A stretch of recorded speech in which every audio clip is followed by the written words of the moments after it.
Bismillahirrahmanirrahim. Today's lecture is on elastic impression materials, especially the synthetic elastomers. Those elastomers which were created synthetically for use in dentistry.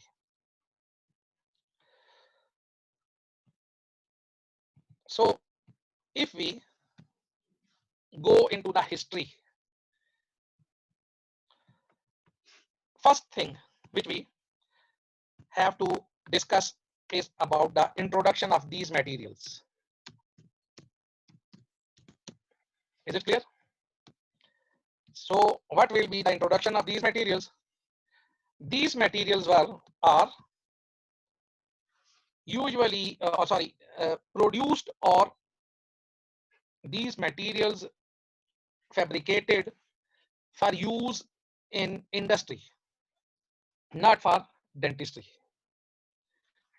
But when we people have seen that these material having properties which are similar to those of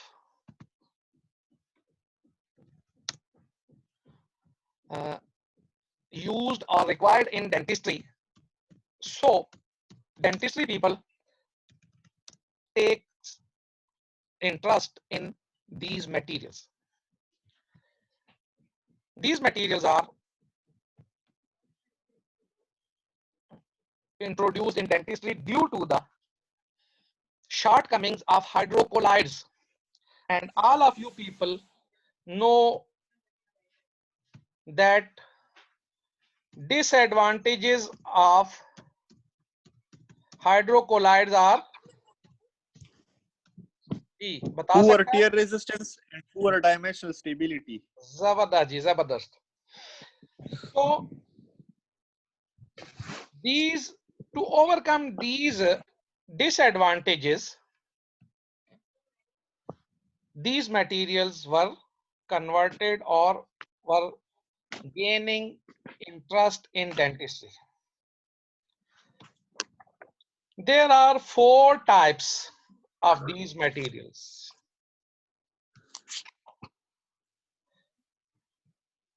Four types जी. ये था जी हमारा text. तो 4 types को हम कैसे करेंगे जी? There are 4 types. Which one? 4 types. Number 1 is polysulfide. ठीक है जी.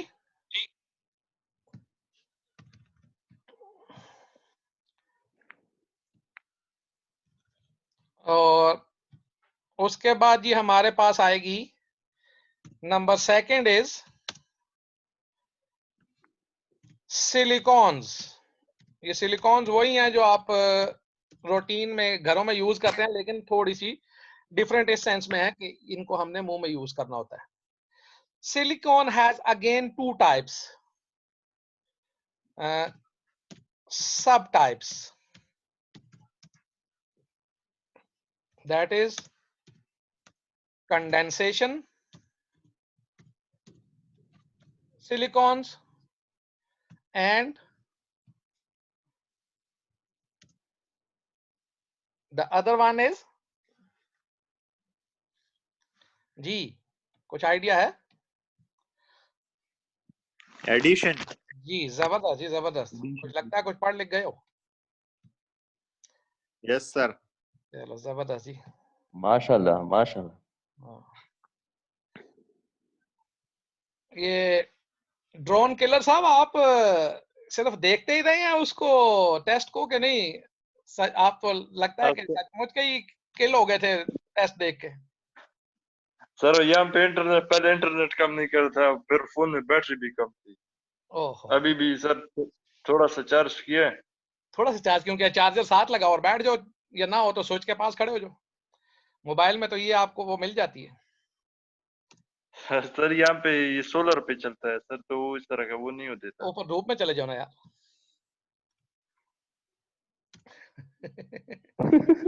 अच्छा ठीक है जी. ये सब टाइप्स इनको कह दें उसकी सिलिकॉन्स की, लेकिन ये ओरिजिनली हैं इसकी अपनी इंडिविजुअल प्रॉपर्टी टाइप्स ही। हम इसको टाइप 2 कहेंगे कंडेंसेशन को, और टाइप 3 जो होगा मटेरियल हमारा वो एडिशन होगा। ठीक है जी। And type fourth type of material is poly जी। अभी एक ने पॉलीथर। पॉलीथर, जबरदस्त जी, पॉलीथर। तो अब हम उसमें पॉलीईथर पे चले जाएंगे फोर्थ टाइप में। कि थोड़ा सा मुझे आपके लिए इसमें लिखने में थोड़ा वो हो रहा है। Fourth type is polyether. ठीक है जी। Now these are 4 types and these were made primarily for use in industry, but due to the benefits and similar properties which were required in dentistry, they were gain interest of dentistry people. So if we going to classification of viscosity, or sorry, classification of these materials, then what we'll have,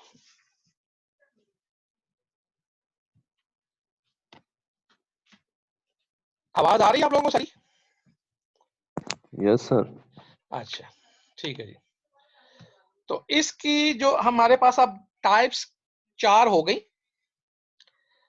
Now after that 4 types, we should go for the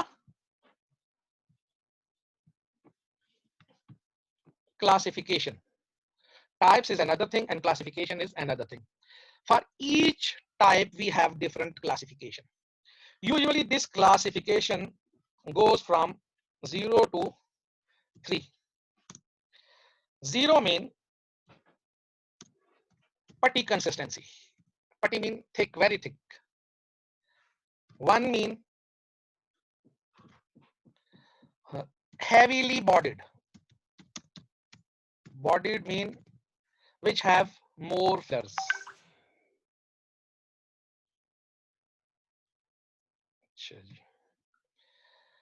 This is number 1. 0 is for putty impression material. 2 is medium bodied. These are the classification of material. And 3 is used for light bodied material. Light bodied material usually have less or even no filler in it. ठीक है जी, यहां तक। तो ये 4 classification हमारे पास होती है, 0, 1, 2, 3. 0 for putty, 1 for heavily bodied, 2 for medium bodied, and 3 for light bodied material. Now there are 2 techniques. Sir ये पट्टी का मतलब समझा दे जरा। पट्टी बेटा है, मैंने आपको बताया ना, ये पट्टी इस तरह से समझो आप, जैसे हम रोटी पकाने के लिए पेड़ा होता है,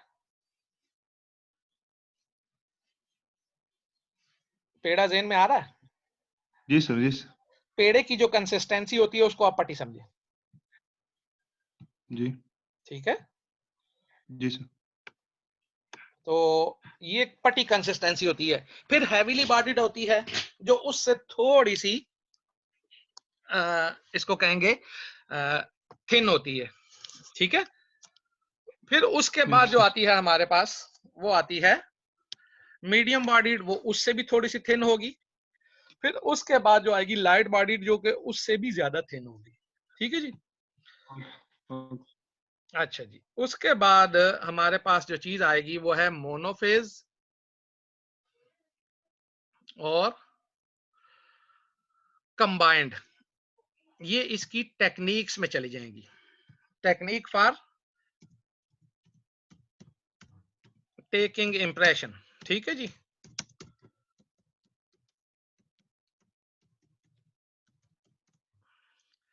So there are two techniques for taking impression. One is monophase. मोनोफेज का मतलब कोई बता सकता है? Only एक ही one phase में phase. चलता, one phase. एक साइड जी, और एक फेज से मुराद ये होगा हमारा कि ये एक ही phase में रहेगा, जैसे अगर या solid हो तो solid सॉलिड में हो, होंगे या सारे liquid हो, लिक्विड में होंगे. या नहीं गैस नहीं हो तो गैस. नहीं नहीं, हाँ हाँ हाँ ठीक है, Used लेकिन on. हमारे पास फेज क्या है? हमारे पास 0 to 3 फेज है, मतलब या पटी होगी या हैवीली बॉडीड या मीडियम बॉडीड या फिर light bodied. Usually Yes, sir.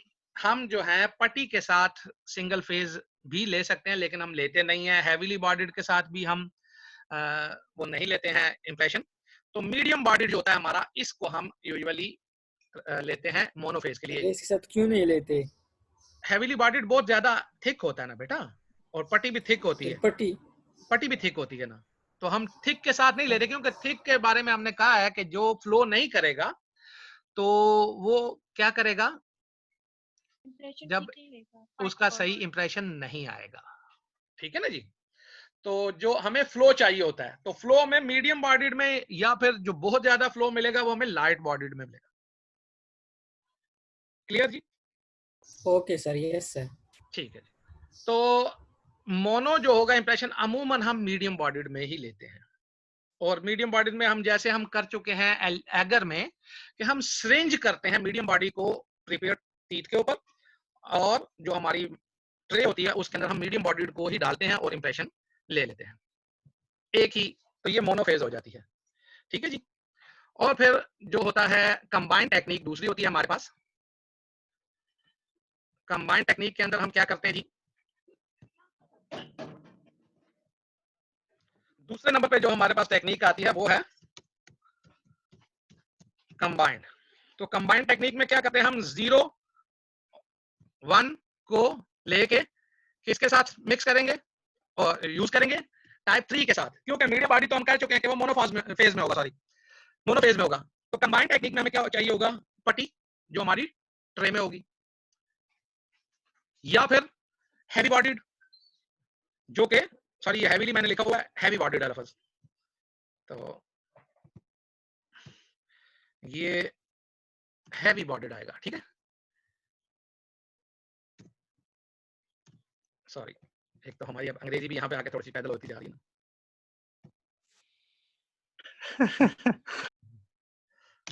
ठीक है जी, सॉरी, वो हिसाब है, कहीं पे मारते हैं वो जाके कहीं पे लगता है. अच्छा जी, तो हैवी बॉडीड हो जाएगा.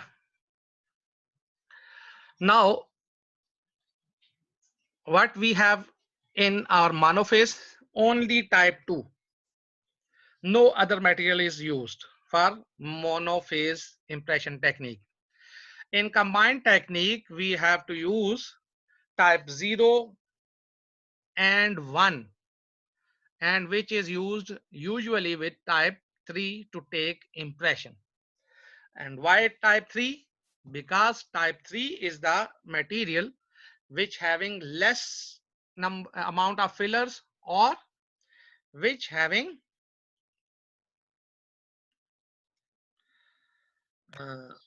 low viscosity. low viscosity is obvious, but which having no filler, even no filler, कोई फिलर नहीं भी हो सकता उसके अंदर. ठीक है जी. तो क्लासिफिकेशन जो होती है फिर हमारे पास जो होगी, उसके लिए होता ही है कि how to determine the classification.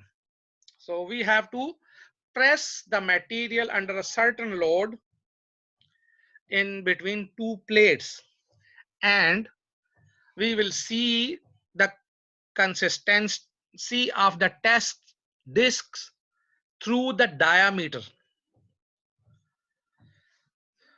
So if we see the diameter of different materials, for type 1, which is very high consistency, putty like, the maximum diameter in millimeter is 35 millimeter. For type 2, type 1, which is high consistency and heavy bodied, it is again 35, same as of putty.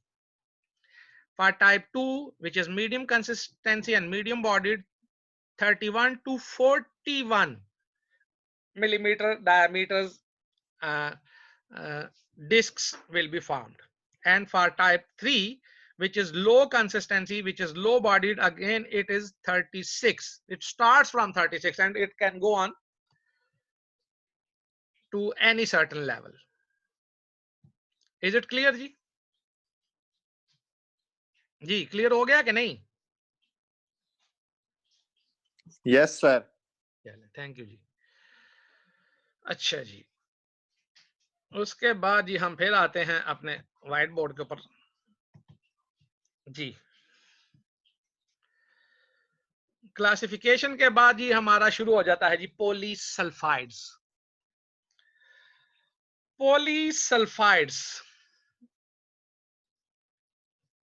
हमारे पास जो चीज है इसको हम क्या कहेंगे जी? Polysulphide जो है, सॉरी टेक्स्ट, फिर polysulphide. Polysulfide material is,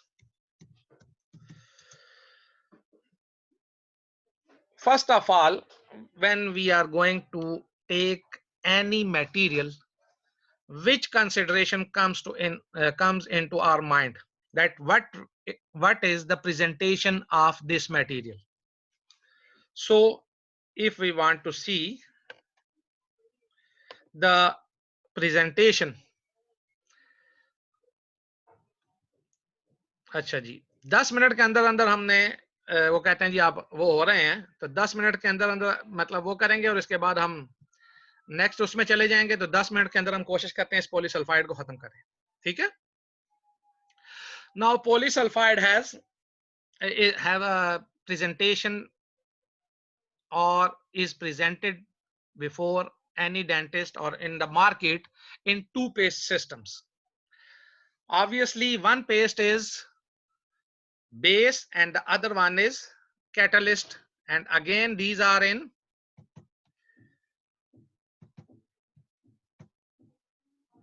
the paste system will be in the form of catalyst. एक बेस एक सिस्टम को हम कैटलिस्ट कहेंगे and other one is base. ठीक है जी. So now these are flexible tubes. Polysulfide alternatively having two other names. One is mercaptan,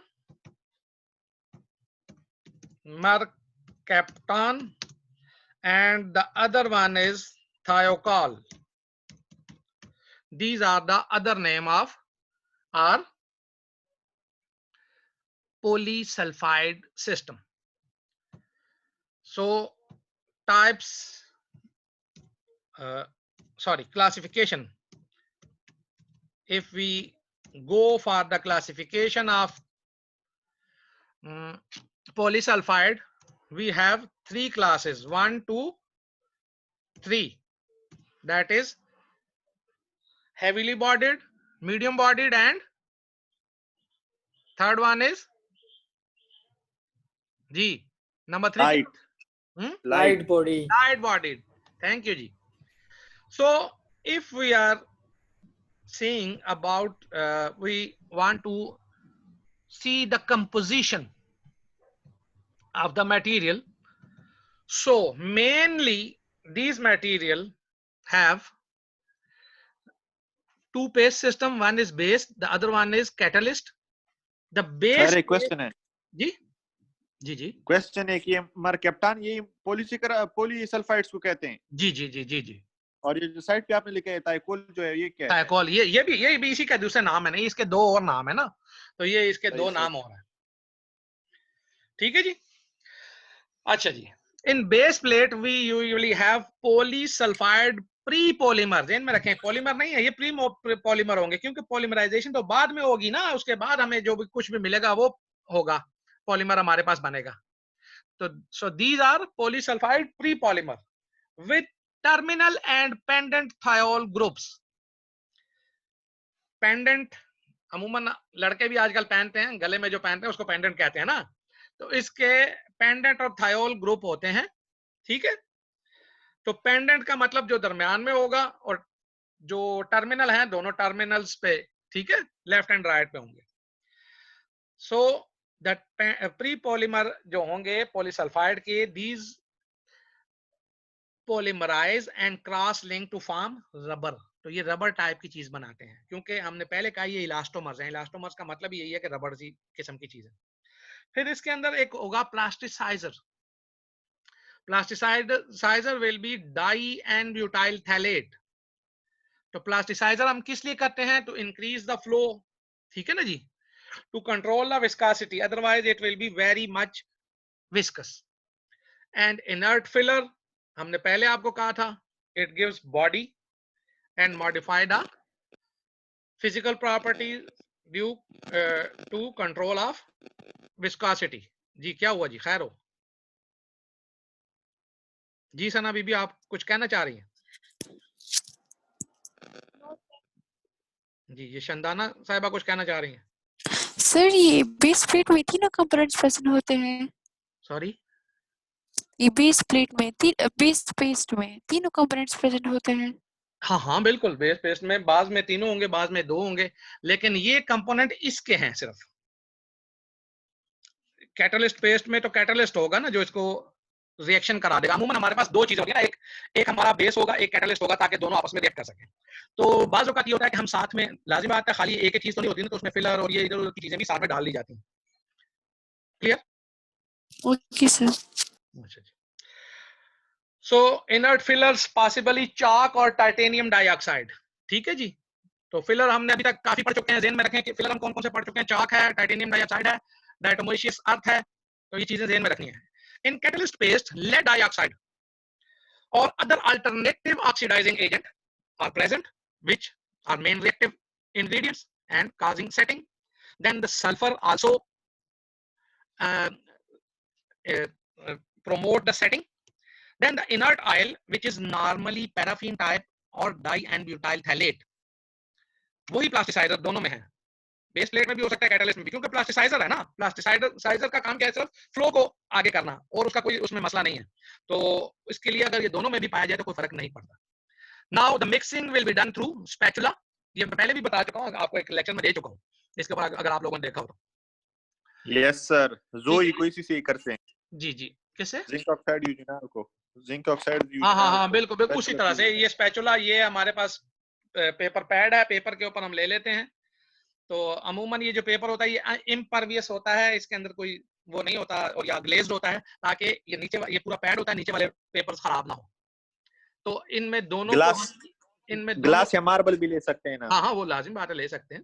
तो ये दोनों जो है इक्वल अमाउंट में, अगर आपको नजर आ रही हो या आप इसको बड़ा करके देख सकते हैं, इक्वल अमाउंट में दोनों ट्यूब्स जो हैं ये हमारी, हम इनको निकाल लेंगे और उसके बाद हम इसका जो है मिक्सिंग शुरू कर देंगे। ये हमारे वही terminal and pendent thiol groups, ठीक है जी। ये स्ट्रक्चरल फार्मूला है और contents of the paste already described. Usually the base plate is white in colour due to the filler, and catalyst paste is dark brown, which is from the color was taken from the lead oxide, ठीक है जी, which is main ingredient. Now thiol group की एक अपनी smell होती है, मैं पहले बता चुका हूँ, rotten egg टाइप की स्मेल होती है, और इसको, और यही इस मटेरियल का सबसे बड़ा ड्रॉबैक है। Now if we go for the properties, so we have to see about properties which are involved for the setting of this material, the viscosity of this material, the elasticity and viscoelastic properties of this material, that is polysulfide. Setting time of this material is 10 minutes. Tear resistance already described in previous lecture, that is 700% after setting, and dimensionally it is not very much stable. Toxicity is due to lead and it is an hydrophobic material. Allergy is obvious from this material because many people have allergy with plastics, these elastomers or elastic materials. कुछ लोगों को gloves के साथ भी जो होती है ना एलर्जी होती है, इस ध्यान में रखिएगा। Now effect of fillers, if we go to see what type of filler will affect these materials, or sorry, filler content, how it affects the properties of these materials. If we see that filler content is increasing, ये originally होना ये चाहिए था कि ये जो arrow है ये ऊपर की तरफ होना चाहिए, क्योंकि जो इंक्रीज कर रहा है ना तो ऊपर जाना चाहिए था, लेकिन इन्होंने नीचे की तरफ कर दिया है। तो इधर अगर देखें तो इन्होंने सारा सिस्टम ही उल्टा रखा हुआ है। तो लाइट बॉडीड में हमारे पास क्या होगा, अब इंक्रीज हो रहा है ना,